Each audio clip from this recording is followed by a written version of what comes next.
Chapitre 254, cet endroit est désormais à nous. 1. Boum. Les portes massives de la forteresse s'ouvrirent en grinçant. Guilain et les chevaliers entrèrent nonchalamment à l'intérieur. Ici, personne ne se souciait de vérifier les identités. Les règles étaient simples, ceux qui entraient n'étaient pas arrêtés et ceux qui partaient n'étaient pas poursuivis. C'était la loi de cet endroit. Une fois à l'intérieur, il n'y avait que quelques règles que tout le monde devait suivre. Il était interdit de tuer dans la forteresse. La hiérarchie sociale n'avait aucun poids ici. Personne ne doit traîner de force quelqu'un hors de la forteresse. D'autres différents. Ils étaient laissés aux chasseurs pour les résoudre entre eux. Le royaume de Turian, enfermé dans des batailles sans fin contre des monstres, avait besoin de rassembler autant de chasseurs que possible. Reconnaître l'autorité noble dans cet endroit briserait l'équilibre fragile qu'il avait péniblement maintenu.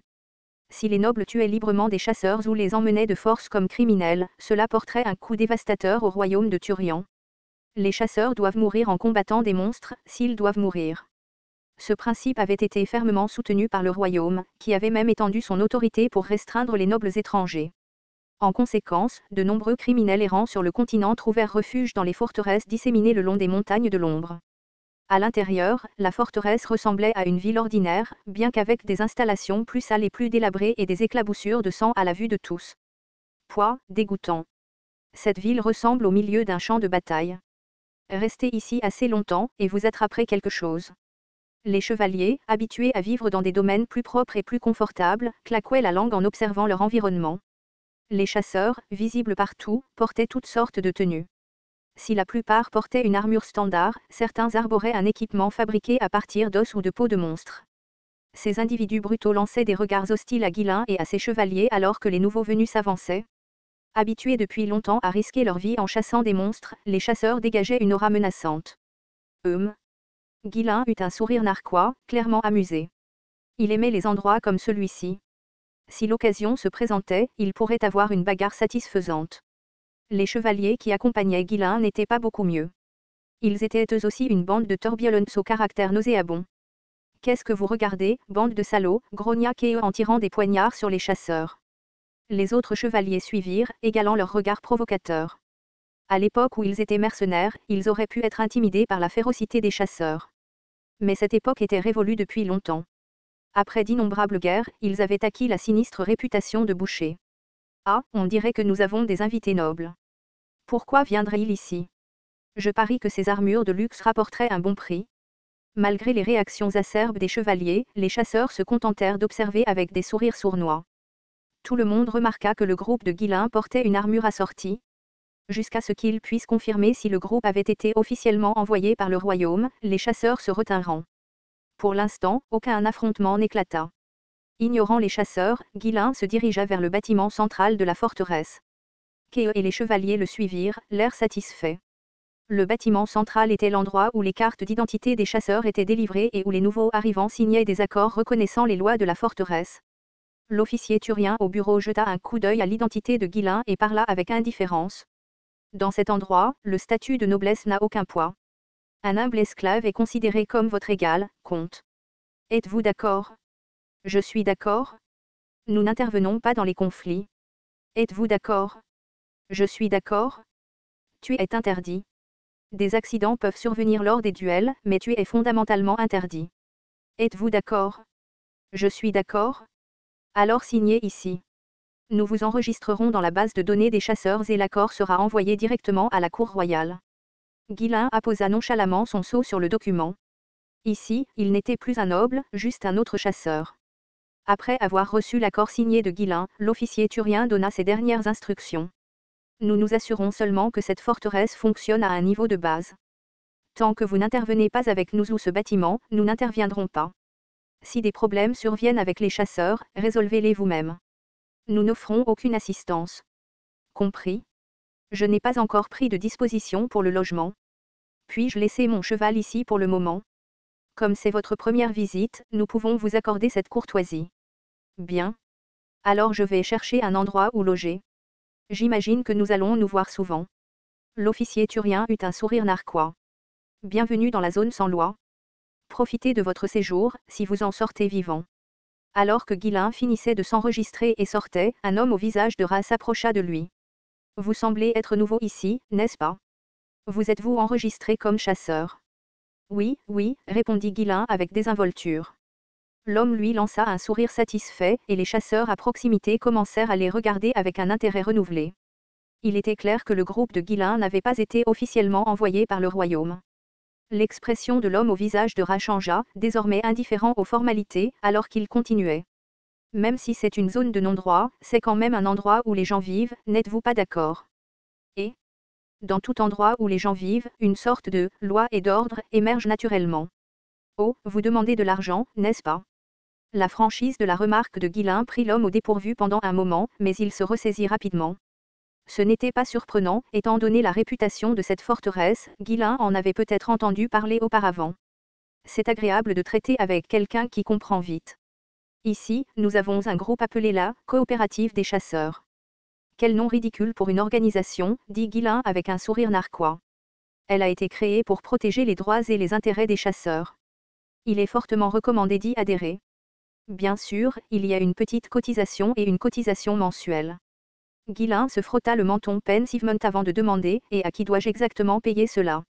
À l'association, bien sûr. Et qui est responsable de cette association? Ce serait le dirigeant de cet endroit, le roi d'Ironcliffe, Lord Oncar. Guilain hocha légèrement la tête. Le monde avait sa part de rois autoproclamés. Eh bien, même son propre surnom contenait « roi », alors pourquoi pas une personne? De tels stratagèmes l'amusaient, aussi bien dans sa vie passée que maintenant. Quels avantages ai-je en adhérant? Et, tu pourras vivre ici confortablement. Personne ne viendra te déranger, et tu pourras te concentrer uniquement sur la chasse aux monstres. Les avantages semblaient peu impressionnants. Guilain n'était pas fan de ce genre d'arrangement. Vous êtes des bandits. Quoi? Les bandits sont impardonnables. Prendre ce qui appartient aux autres par la force est la chose que je déteste le plus. Attendez un instant, qu'est-ce que vous êtes, Burke? Avant que l'homme ne puisse terminer sa phrase, le poing de Guilain lui est tombé directement dans le visage. L'homme au visage de rat a essayé de résister mais n'a eu aucune chance. Boum. Boum. Boum. Pouah. Si tu t'en prends à moi, le roi de cet endroit.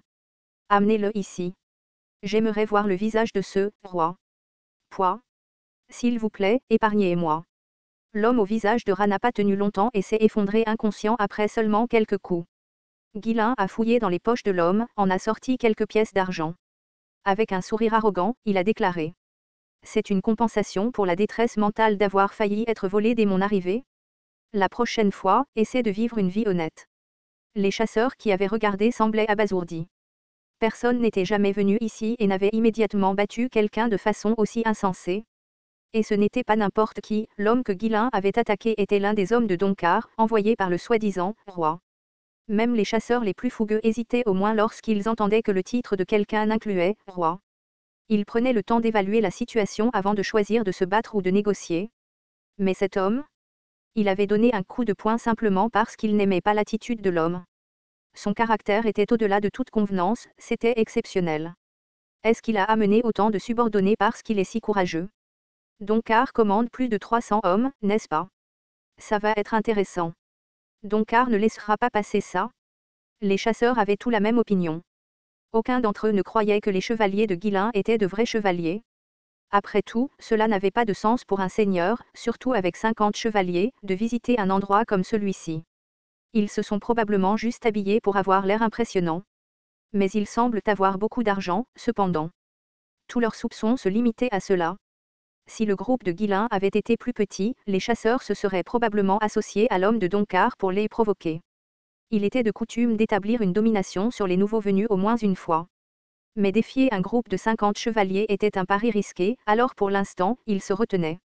Entendant les murmures autour d'eux, Kay baissa la voix et demanda à Guilain. Est-ce que tout ira bien?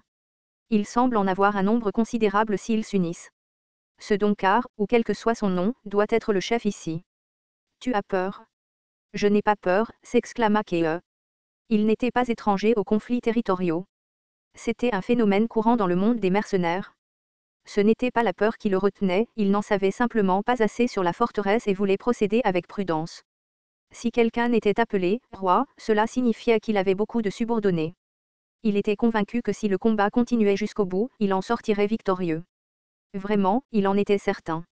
Voyant qu'il grognait, Guilain laissa échapper un petit rire et continua de parler. De toute façon, une fois qu'ils auront compris qui est au sommet, ils viendront d'eux-mêmes de notre côté. Tout ce que nous avons à faire, c'est de leur montrer nos compétences. Ce sont des gens qui vivent de leur poing, pas de la loi. Trouvons d'abord un endroit où loger. Cet endroit avait tout ce qu'une ville pouvait avoir.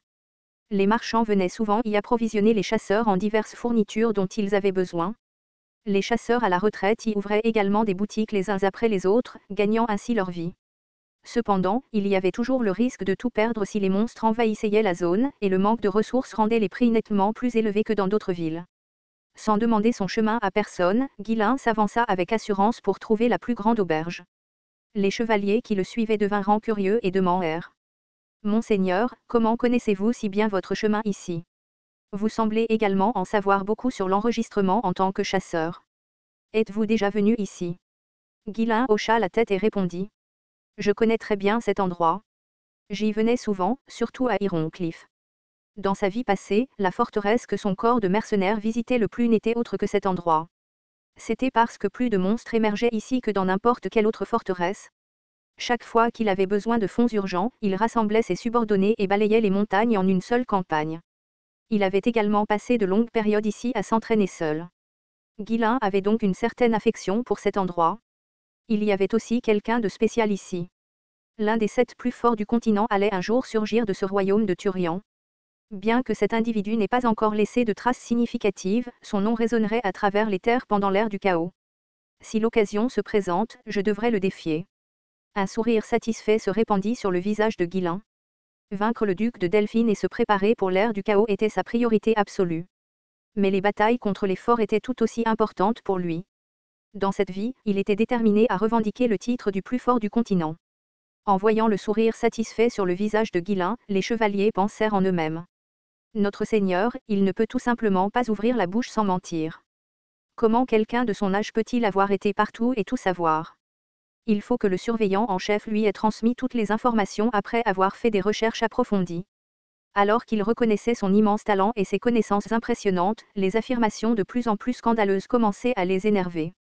Il voulait l'interpeller, mais il savait que cela ne mènerait qu'à une formation spéciale, alors ils gardèrent la bouche fermée. Éviter la conversation semblait être le meilleur moyen de garder l'esprit tranquille. L'auberge où ils arrivèrent était un bâtiment massif, assez grand pour accueillir confortablement plus d'une centaine de personnes. Bien que son extérieur soit en désordre, rafistolé par divers ajouts dépareillés, sa taille était tout ce qui comptait. Guilain hocha la tête en signe d'approbation en examinant la façade du bâtiment. Comme prévu, c'est le plus grand endroit. Faisons en notre base d'opération. Kay hocha la tête en signe d'accord. Devrions-nous louer l'endroit entier? Entrons d'abord à l'intérieur. Quand ils ouvrirent la porte et entrèrent, un homme d'âge moyen à l'air bourru bâillait en nettoyant une tasse.